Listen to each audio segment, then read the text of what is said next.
सालों से power star ने ऐसा तहलका मचाया है कि भोजपुरी इंडस्ट्री में कई कलाकारों के मार्केट लग रहा है कि अब तो बंद ही हो जाएंगे। पवन भैया से आगे, पवन भैया से आगे, पवन सिंह से आगे, पवन सिंह से आगे जाने में दूसरा जन्म लेना पड़ेगा बेटा। मतलब क्या इसमें गलत क्या ही है? लोगों के गाने 20-25 दिनों के बाद रिलीज हो रहे हैं, तब भी वो भाव नहीं मिल रहा है जो कि पवन सिंह के डेली गाने आने के बाद भी, रेगुलर गाने आने के बाद भी इतना व्यूज मिल रहा है, इतना प्यार मिल रहा है कि मतलब क्या ही कहा जाए। झमकावला से हुई। तो दोस्तों, जैसा कि मैंने अपने एक वीडियो में कुछ दिनों पहले बताया था कि दिवाली से पहले आपको 2 बड़े धमाके मिलने वाले हैं, जिसमें कि एक गाना वेब म्यूजिक से है, दूसरा गाना सारेगामा हम भोजपुरी से है। तो फाइनली वेब म्यूजिक वाले गाने का रिलीजिंग अनाउंसमेंट कर दिया गया है। जी हाँ दोस्तों, ये गाना आप सभी को कल सुबह 6:15 पर वेब म्यूजिक से देखने को मिलेगा।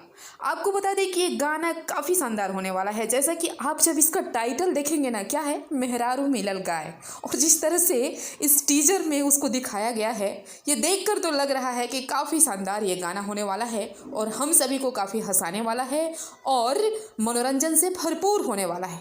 तो बस प्यारे दोस्तों, मेरे प्यारे भाइयों बहनों, जग जाइए आप लोग। कल सुबह 6:15 में तहलका मचा देना है और नंबर 1 ट्रेंडिंग पर ज़रूर बैठाना है। ऐसा आप लोगों को कल करके दिखाना है। चलिए मिलते हैं नेक्स्ट अपडेट में कल सुबह, तब तक के लिए धन्यवाद।